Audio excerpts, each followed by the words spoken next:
پیران پیر شیخ عبدالقادر جیلانی محبوب سبحانی فرماتے ہیں ایک بے نمازی کی نحوست اتنی بڑی نحوست ہے کہ جہاں ایک بے نمازی رہتا ہے اس کے چاروں طرف 40 گھروں تک ایک بے نمازی کی نحوست پھیلتی ہے۔ جس معاشرے کے اندر، جس ملک اور شہر کے اندر، جس قصبے اور گاؤں کے اندر پورے کے پورے مرد اور خواتین وہ جو ہے بے نمازی ہوں، وہاں اللہ کی رحمتیں اور برکات کہاں سے آئیں گی؟ آج اصل میں جتنے بھی ہمارے مسلمانوں پر معاشی بحران ہے، پریشانیاں ہیں، یہ دین سے دوری کی وجہ سے ہے۔ مسلمان اور کافر کے درمیان کملی والے نے ارشاد فرمایا کہ فرق کرنے والی چیز صرف نماز ہے۔ مسلمان نماز کو چھوڑتا نہیں ہے اور کافر نماز کو پڑھتا نہیں ہے۔ آج مسلمانوں کے اندر دیکھو سال ہا سال زندگی کے گزر جاتے ہیں، جمعے کی نمازیں قضا ہو جاتی ہیں، ہمارے سر پر چون تک نہیں رینگتی اور ہم پریشان نہیں ہوتے۔ علماء فرماتے ہیں کہ ایک بے نمازی جس نے ایک نماز کو جان بوجھ کر چھوڑا، 2,88,00,000 سال اس بندے کو جہنم کی آگ کے اندر جلایا جائے گا۔ آج انسان سوچے میری ایک نماز چلی گئی، میرا کتنا بڑا نقصان ہو گیا۔ آج ذمہ دار کی فصل نہ ہو، پریشان ہوتا ہے کہ فصل کے اندر زمین کے اندر ہل بھی لگایا، بیج بھی ڈالا، کھاد بھی ڈالی، پانی بھی لگایا، فصل نہیں ہوئی، بڑا نقصان ہو گیا۔ ایک تاجر کا جو ہے غلہ جمع کیا ہوا وہ خراب ہو جائے، کہتا ہے بڑا نقصان ہو گیا۔ ایک گھر کے اندر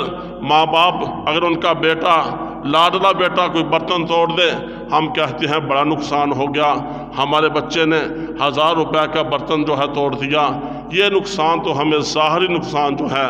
یہ ہمیں نظر آتے ہیں، لیکن اصل جو نقصان ہے وہ آخرت کا نقصان ہے۔ یہ دنیا کا نقصان بھی عارضی ہے،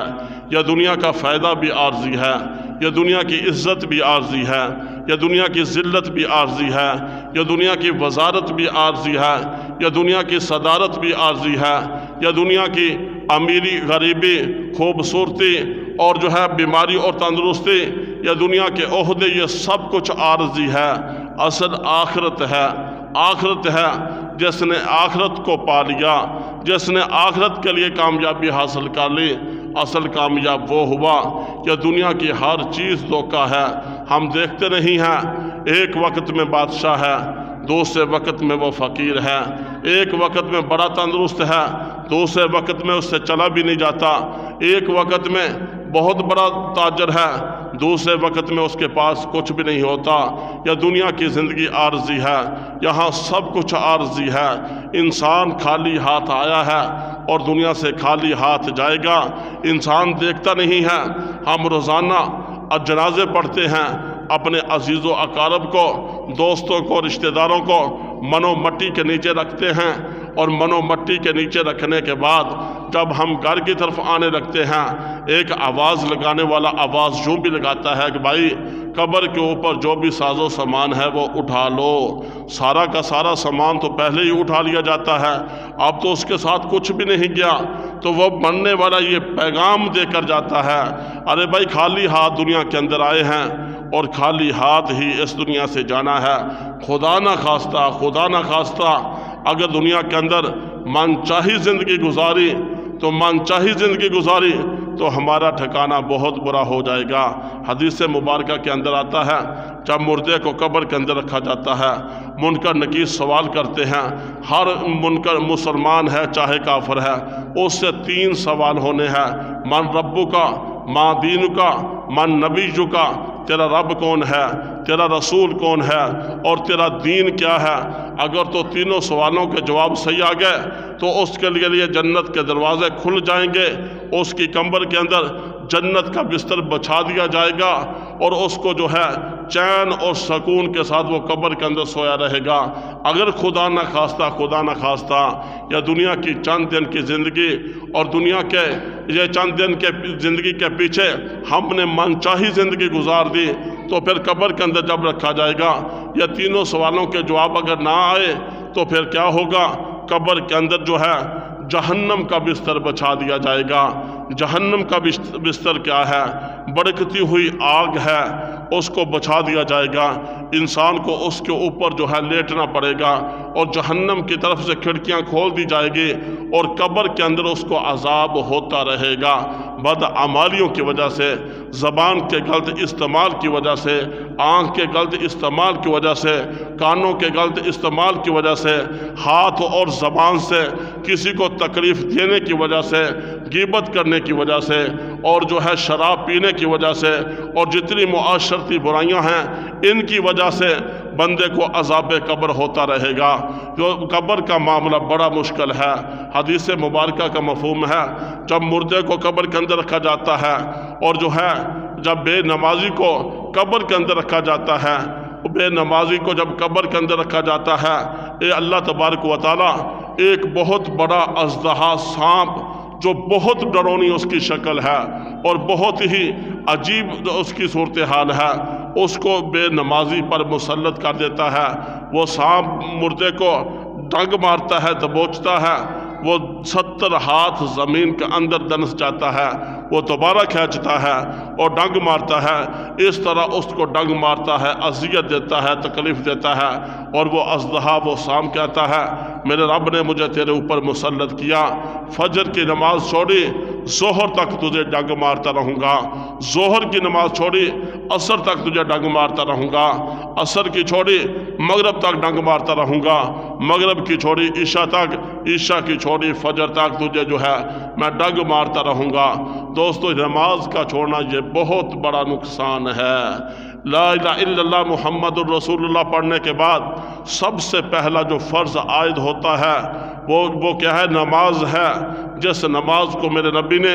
اپنی آنکھوں کی ٹھنڈک کہا کہ میری امت کے لوگوں نماز میری آنکھوں کی ٹھنڈک ہے، نماز مومن کی معراج ہے، نماز جنت کی کنجی ہے، مسلمان اور کافر کے درمیان فرق کرنے والی چیز نماز ہے، اور اللہ کا قرآن کہتا ہے ان الصلاۃ تنہا عن الفحشاء والمنکر، بے شک نماز بے حیائی اور برے کاموں سے روکتی ہے۔ تو لہٰذا یہ دنیا کے اندر آنے کے بعد لا الہ الا اللہ محمد الرسول اللہ پڑھنے کے بعد پنجگانہ نمازوں کا اہتمام ہر مسلمان چاہے مرد ہے چاہے عورت ہے اس پر لازم ہے۔ اگر وہ نہیں پڑھتا تو اس نے اپنا بہت بڑا نقصان کر لیا، بہت بڑا نقصان کر لیا۔ دنیا کے نقصان تو دوبارہ اس کا کوئی نہ کوئی حل نکل آئے گا، نماز کا چھوٹ جانا اس کا پھر دوبارہ حل نہیں نکلتا۔ انسان کو کیا پتا کہ کب اس کو موت آ جائے گی۔ ایک انسان ساری زندگی دنیا کے کاموں کے اندر لگا رہتا ہے اور کہتا ہے کہ کل کرتے، کل سے پرسوں سے فلاں ہفتے سے کاروبار ٹھیک ہو گیا پھر سے، اور دکانداری تھوڑی سی چل گئی پھر سے، اور میری فلاں فصل کے بعد فلاں قرضہ اتارنے کے بعد فلاں گرمی کے بعد فلاں سردی کے بعد، اس انداز میں شیطان اس کو جو ہے چکر میں لے آتا ہے۔ کل کرتا کرتا زندگی کی سال ہا سال کی نمازیں چھوٹ جاتی ہیں، سال ہا سال کے جمعے چھوٹ جاتے ہیں۔ اسی حالت میں اس بندے کو دنیا کے دندے کے اندر لگے ہوئے، دنیا کی مصروفیات کے اندر لگے ہوئے اچانک ہارٹ اٹیک ہوتا ہے، موت آ جاتی ہے، اس کو توبہ کا موقع بھی نہیں ملتا۔ تو بتاؤ دوستو اس نے کامیاب زندگی گزاری یا ناکام زندگی گزاری؟ آج ہمارے پاس وقت ہے، اللہ نے مہلت دی ہے۔ ہر مسلمان دل کے اندر یہ ارادہ کرے اور سوچے کہ نماز تو میرے نبی کے آنکھوں کی ٹھنڈک ہے، پنجگانہ نماز کا ہر حال میں ہم اہتمام کریں گے۔ جب پنجگانہ نمازوں کا اہتمام ہوگا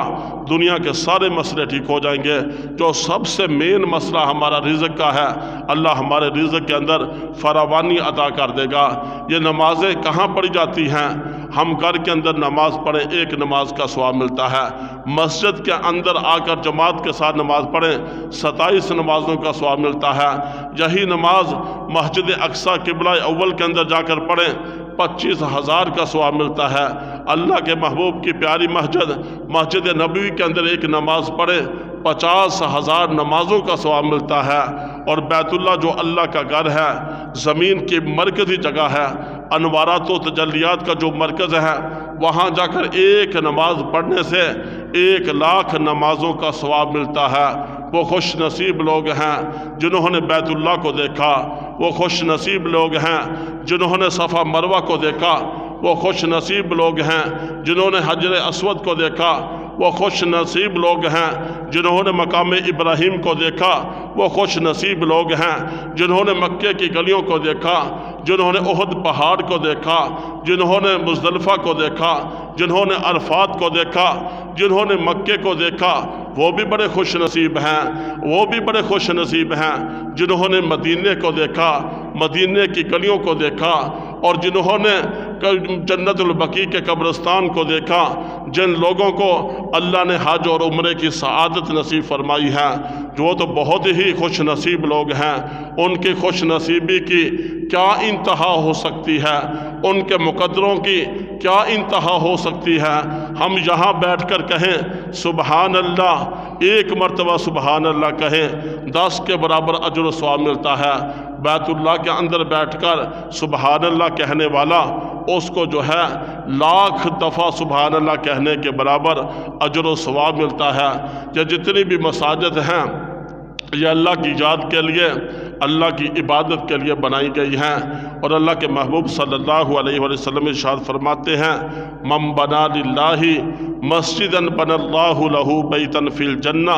جو اللہ کی رضا کے لیے اللہ کا گھر بناتا ہے، اللہ پاک اس کا گھر جنت کے اندر بنا دیتے ہیں۔ جو دنیا کے اندر رہتے ہوئے اللہ کا گھر بناتا ہے، اللہ اس کا گھر جنت کے اندر بنا دیتا ہے۔ دوسری روایت کے اندر آتا ہے احب البلاد الی اللہ مساجدها وابغض البلاد الی اللہ اسواقها، سرزمین کائنات میں اللہ کے نزدیک سب سے پسندیدہ مقامات مساجد ہیں، اور سب سے ناپسندیدہ مقامات وہ بازار ہیں۔ مساجد کے اندر اللہ کی خصوصی رحمتیں نازل ہوتی ہیں، اور بازاروں کے اندر اللہ کی نحوستیں اور لعنتیں نازل ہوتی ہیں۔ لہٰذا جو مسجد کے اندر آتا ہے جاتا ہے، حدیث مبارکہ کا مفہوم ہے کہ اس کے ایماندار ہونے کی گواہی دے دو، اس کے دل کے اندر ایمان ہے۔ یہ کون سی طاقت ہے جو سردی کے موسم میں صبح سویرے 80 سالہ بابے کو مجبور کرتی ہے، وہ اپنے بستر کو چھوڑتا ہے، ٹھنڈے پانی سے وضو کرتا ہے، لاٹھی کے ساتھ اور جو ہے لرزتے ہوئے پاؤں کے ساتھ قدم بقدم مسجد کی طرف چل کر آتا ہے، اور مسجد کے دروازے پر آ کر کہتا ہے اللہم افتح لی ابواب رحمتک،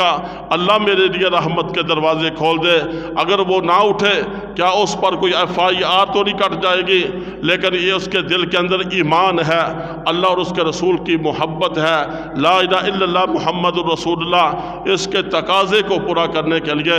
ایمان کی حرارت اور جلا اس کو مجبور کرتی ہے۔ وہ صبح سویرے اٹھتا ہے، مسجد کی طرف آتا ہے، اور مسجد میں آ کر اللہ میرے لیے رحمت کے دروازے کھول دے دعا کرتا ہے،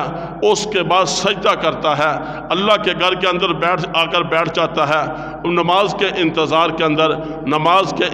کے اندر بیٹھنا حدیث مبارکہ کا مفہوم ہے۔ اللہ کے نبی صلی اللہ علیہ وسلم ارشاد فرماتے ہیں جو بندہ مسجد کے اندر آ جاتا ہے اور مسجد کے اندر آنے کے بعد نماز کے انتظار کے لیے بیٹھتا ہے، وہ بندہ اس طرح ہے جیسے نماز پڑھ رہا ہے۔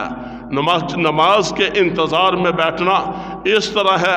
جیسے وہ بندہ نماز پڑھ رہا ہے۔ اور ایک حدیث مبارکہ کا مفہوم ہے جو بندہ گھر سے چلتا ہے نماز با جماعت ادا کرنے کے لیے، وہ اپنے معمولات کو بند کرتا ہے، مسجد کی طرف نماز کے لیے آتا ہے، وہ مسجد میں جب داخل ہوتا ہے نماز ہو چکی ہوتی ہے، لیکن میرا رب اس بڑا قدردان ہے، میرا رب اس کی رحمت بڑی وسیع ہے۔ جب میرا رب اس کے دل کو دیکھتا ہے اور وہ بندہ مسجد میں آیا نماز با جماعت ادا کرنے کے لیے، لیکن مسجد میں نماز ادا ہو چکی تھی، لیکن اب وہ نماز جب اکیلے ہی مسجد کے اندر پڑھ لیتا ہے، اللہ تبارک و تعالی، اللہ کے محبوب فرماتے ہیں اللہ اس بندے کو بھی جماعت کی نماز کے برابر ہی اجر و ثواب عطا فرما دیتے ہیں۔ یہ نماز کی فضیلت ہے، اللہ کے گھر کی فضیلت ہے۔ جو بندہ مسجد کے اندر آ کر بیٹھتا ہے، اللہ کے گھر کو آباد کرتا ہے اور اللہ کے گھر کی صفائی کرتا ہے، اللہ کے گھر کا خیال کرتا ہے۔ اللہ کے محبوب صلی اللہ علیہ وسلم کے دور کی بات ہے، محجن ایک عورت تھی، وہ مسجد نبوی کے اندر آتی، صفائی کرتی، جھاڑو لگاتی، مسجد کو صاف کرتی، صاف کرنے کے بعد گھر کی طرف واپس چلی جاتی۔ اللہ کے محبوب صلی اللہ علیہ وآلہ وسلم ایک وقت ہے سفر پر جاتے ہیں، پیچھے مہجن کا انتقال ہو جاتا ہے، صحابہ اس کا جنازہ پڑھتے ہیں، دفن کر دیتے ہیں۔ اللہ کے محبوب جب واپس آتے ہیں پوچھتے ہیں مہجن کہاں ہے؟ بتایا جاتا ہے کہ وہ تو قبرستان کے اندر اس کو پہنچا دیا گیا، اس کا انتقال ہو گیا تھا۔ اللہ کے نبی صلی اللہ علیہ وآلہ وسلم فرماتے ہیں میرے صحابہ مجھے وہاں لے چلو۔ محبوب قبرستان کے اندر پہنچتے ہیں اور قبر پر کھڑے ہو کر مہجن جو مسجد نبی کی صفائی کیا کرتی تھی اس کے لیے دعائے مغفرت فرماتے ہیں۔ اور اللہ کے نبی نے ارشاد فرمایا میرے صحابہ سنو، یہ عورت بڑی نصیبوں والی، یہ عورت بڑی مقدروں والی جو مسجد نبوی کی صفائی کیا کرتی تھی، وہ کتنی عظمتوں والی کہ جس کے لیے ساری کائنات کے سردار حضرت محمد الرسول اللہ صلی اللہ علیہ وآلہ وسلم دعائے مغفرت فرما دیتے ہیں۔ محبوب جو فرما دیتے ہیں بس ویسے ہی ہو جاتا ہے۔ کائنات کی ہر چیز کے اندر شک و شبہ ہو سکتا ہے، لیکن محبوب کی زبان سے نکلنے والے الفاظ اور کلمات کے اندر کسی قسم کا شک و شبہ نہیں ہے۔ آج دنیا کے اندر رہتے ہوئے ہم اللہ کے گھر کے ساتھ محبت کریں، اللہ کے گھر کو آباد کریں، اللہ کے گھر کے اندر بار آئیں۔ یہی چھوٹی چھوٹی مساجد کل قیامت والے دن یہ زمین کے ٹکڑے، یہ جنت کے ٹکڑے، یہ چھوٹی چھوٹی مساجد ان کو اٹھایا جائے گا اور بیت اللہ کے اندر رکھ دیا جائے گا، اور بیت اللہ کے ٹکڑے کو جنت کے اندر رکھ دیا جائے گا۔ تو اس سے پتہ چلا یہ مساجد، یہ اللہ کے گھر، یہ بیت اللہ کی بیٹیاں، یہ جنت کے ٹکڑے ہیں، جنت کے باغات ہیں۔ تو جب ان کو وہاں رکھا جائے گا تو یقیناً جو مساجد کو آباد کرنے والے ہیں، جو مساجد کے اندر سجدے کرنے والے ہیں، جو مساجد کے اندر ذکر اذکار کرنے والے ہیں، جو مساجد کے اندر قرآن پاک کی تلاوت کرنے والے ہیں، میرا اللہ ضرور ان کو بھی جنت کے اندر داخل کر دے گا، ضرور ان کو جنت کے اندر داخل کر دے گا۔ اللہ کے محبوب صلی اللہ علیہ وآلہ وسلم ہجرت کے وقت جب مکہ کو چھوڑ کر مدینہ طیبہ کی طرف جا رہے تھے، رستے میں مسجد قبا کی بستی جو مدینہ کے قریب ہے، وہاں قبا کی بستی میں جب پہنچتے ہیں وہاں اسلام کی سب سے پہلی مسجد قبا کی محبوب جو ہے بنیاد رکھتے ہیں۔ اسلام کی سب سے پہلی مسجد قبا ہے۔ وہاں حاجی لوگ جو جاتے ہیں مدینہ طیبہ کے اندر، وہ مسجد قبا کے اندر جاتے ہیں، وہاں جا کر نفل پڑھتے ہیں، وہاں جا کر جو ہے نفل پڑھتے ہیں، اللہ اجر و ثواب ان کو عطا فرماتا ہے۔ اسلام کی سب سے پہلی مسجد قبا کی اللہ کے محبوب نے بنیاد رکھی۔ اس کی پہلی اینٹ کملی والے نے لگائی، دوسری اینٹ ابو بکر نے لگائی، تیسری اینٹ فاروق اعظم نے لگائی، چوتھی اینٹ عثمان غنی نے لگائی، اور پانچویں اینٹ اور پتھر سیدنا علی المرتضیٰ شیر خدا رضی اللہ تعالیٰ عنہ نے لگایا۔ اس کے بعد قبا کی بستی کے بعد محبوب جمعہ کی بستی میں جاتے ہیں، وہاں جمعہ کی نماز پڑھتے ہیں۔ اس کے بعد تفصیلی واقعات ہیں۔ اللہ کے محبوب جب مدینہ طیبہ کے اندر جاتے ہیں، ابو ایوب انصاری کے گھر کے اندر تشریف لاتے ہیں، وہاں ٹھہرتے ہیں۔ اس کے بعد محبوب دیکھتے ہیں گھر کے سامنے ایک پلاٹ خالی پڑا ہوا تھا۔ اللہ کے محبوب صحابہ کی جماعت کو ارشاد فرماتے ہیں میرے صحابہ تم میں سے کون ہے جو اس پلاٹ کو خرید کر کے مسجد نبوی کے لیے وقف کرے گا؟ میں محمد اس کو جنت کی بشارت دیتا ہوں۔ ابو بکر کھڑے ہوتے ہیں، ابو بکر تو ہر کام میں پہلے نمبر پر ہیں۔ ابو بکر کھڑے ہوتے ہیں، اس پلاٹ کو دو یتیموں کا جو پلاٹ تھا تو جن کا نام سہل اور سہیل تھے ان سے خریدتے ہیں، خریدنے کے بعد مسجد نبی کے لیے وقف کر دیتے ہیں۔ اللہ کے نبی ارشاد فرماتے ہیں میرے صحابہ اگر تم میں سے کسی نے جنتی دیکھنا ہو ابو بکر کو دیکھ لو، ابو بکر فی الجنہ، ابو بکر جنتی ہے۔ اس کے بعد اللہ کے نبی صلی اللہ علیہ وآلہ وسلم اپنی پیاری مسجد نبی کی بنیاد رکھتے ہیں، اور جب اس کی بنیاد رکھتے ہیں محبوب اپنے مبارک ہاتھوں سے جن ہاتھوں کی قسم قرآن اٹھاتا ہے، جس وجود اقدس کی قسم قرآن اٹھاتا ہے، اللہ کے محبوب اپنے مبارک ہاتھوں سے پتھر اٹھا کر مسجد نبوی کی تعمیر فرماتے ہیں، اور امت کو پیغام دے دیا کہ میری امت کے لوگوں مساجد کو بناؤ، مساجد کو آباد کرو، یہ اللہ کے گھر ہیں، بیت اللہ کی بیٹیاں ہیں اور یہ جنت کے ٹکڑے ہیں۔ دنیا کے اندر جنت کے ٹکڑوں کو آباد کرو گے، جب قیامت والے دن یہ مسجد کے ٹکڑے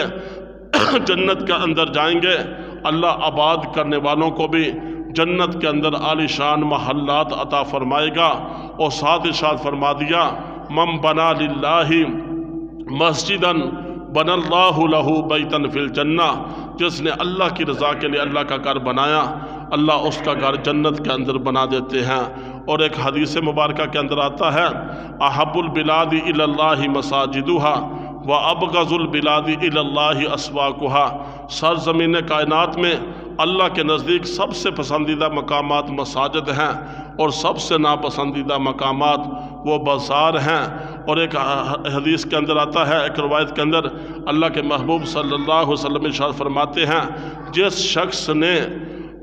بٹیر کے گھونسلے کی مثل بھی اللہ کا گھر بنایا، اللہ کے گھر کے ساتھ محبت کی، تعاون کیا، اللہ اس کا گھر بھی جنت کے اندر بنا دیتے ہیں۔ آج امت مسلمہ کے لوگ مساجد سے دور ہوئے اور مساجد کے اندر آنے جانے سے، نمازوں سے، قرآن پاک کی تلاوت سے، ذکر اذکار سے دور ہوئے۔ اسی وجہ سے آج ہر طرف سے ہمیں پریشانی ہے، ہمارے سامنے مسائل ہے۔ پہلے گھر کے اندر ایک آدمی کماتا تھا، 10-12 آدمی کھایا کرتے تھے، آج سارے کے سارے کماتے ہیں، اس کے بعد بھی ہم پریشان ہیں۔ پہلے زمانے کے لوگ کیا کرتے تھے؟ صبح سویرے اٹھتے تھے، اٹھنے کے بعد ان کا ذہن یہ ہوتا تھا کہ ہمارا بچہ صبح سویرے اٹھنے کے بعد فجر کی نماز پڑھے، نماز کے بعد قرآن پاک کی تلاوت کرے، اللہ کا نام لے کر وہ لوگ جو ہے اللہ کا نام لے کر اپنے کام کی ابتدا کیا کرتے تھے۔ آج ساری رات دنیاوی معمولات کی خاطر شب بیداریاں ہیں اور صبح کے وقت نماز قضا ہو جاتی ہے، جس کی بدولت آج ہمارے اوپر بحران ہے۔ اللہ کے نبی نے ارشاد فرمایا، جو پنجگانہ نمازوں کا اہتمام کرتا ہے اللہ اس کو 5 انعام فرماتے ہیں، اور سب سے پہلا انعام اس کے رزق کی تنگی کو دور کر دیا جاتا ہے۔ اور دنیا کے اندر رہتے ہوئے انسان کیا کچھ نہیں کرتا، یہ دنیا کے اندر کتنا مال و دولت اکٹھا ہو جائے گا، دنیا کے اندر کتنا عہدہ آ جائے گا، اللہ کی طرف سے عزت ذلت ملتی ہے، اللہ کی طرف جو رزق مقدر میں ہے وہ مل کر ہی رہے گا، اللہ کی طرف سے انسان کو جتنی زندگی ملنی ہے اتنی ہی ملتی ہے، لیکن دنیا کے لیے اتنا کریں جتنا ہم نے دنیا کے اندر رہنا ہے، اور آخرت کے لیے اتنا کریں جتنا ہم نے آخرت کے اندر رہنا ہے۔ آخرت ہمیشہ کی ہے، وہاں نہ کسی کو بیماری آئے گی، نہ کسی کو بڑھاپا آئے گا، وہاں نہ کسی کو کوئی پریشانی آئے گی۔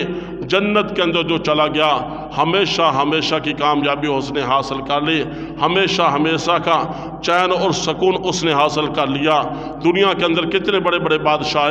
جنہوں نے مال و دولت کی خاطر جھوٹ بھی بولا، خیانت بھی کی، ظلم و ستم بھی کیا اور دھوکہ بھی دیا، جتنی معاشرے کے اندر برائیاں ہیں وہ سب کچھ کیا، کرنے کے بعد مال و دولت کو اکٹھا کیا، لیکن ان کا مال ان کو فائدہ نہ دے سکا۔ دنیا کے اندر سکندر اعظم جیسے بادشاہ بھی آئے جن کے خزانوں کی چابیاں اونٹوں پر لاد کر لے جایا کرتے تھے، جب اس کی موت کا وقت قریب آیا اس بادشاہ نے یہ کہہ دیا کہ لوگوں جب میں مر جاؤں غسل کفن کے بعد مجھے جو ہے میرے ہاتھ کفن سے باہر کر دینا۔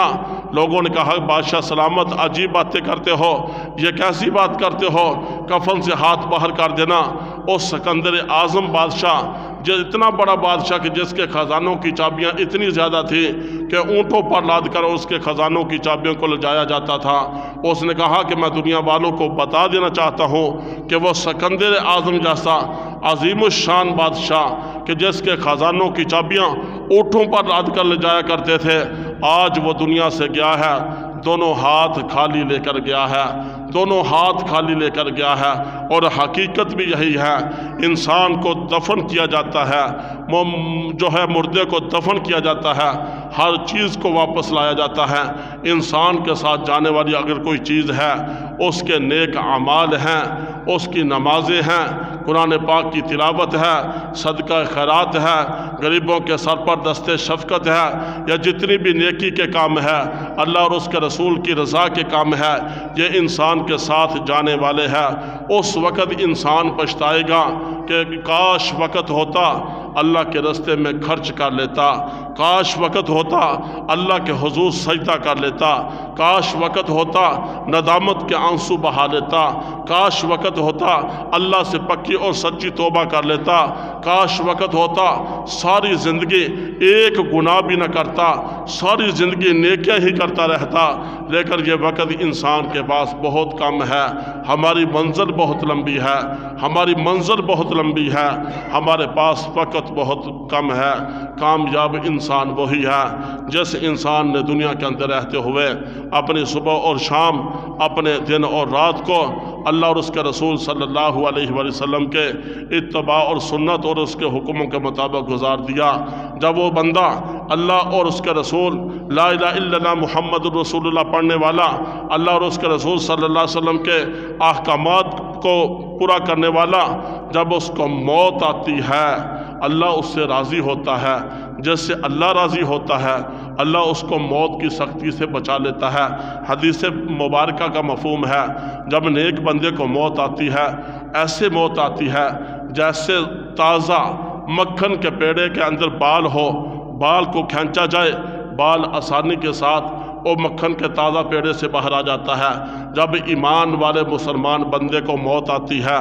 اس کو جو آسانی کے ساتھ اس کو پتہ بھی نہیں چلتا، اس کو موت آ جاتی ہے۔ موت کے بعد ساری زندگی اتباع سنت کے مطابق گزارنے والا بندہ جب اس کو قبر کے اندر رکھا جاتا ہے اللہ اس کی قبر کو جنت کا باغ بنا دیتا ہے۔ وہ چین اور سکون کے ساتھ قیامت کی صبح تک قبر کے اندر سویا رہتا ہے۔ اس کے بعد جب کل قیامت کا دن آئے گا، جب جو ہے سورج بالکل زمین کے قریب آ جائے گا، زمین تانبے کی ہوگی،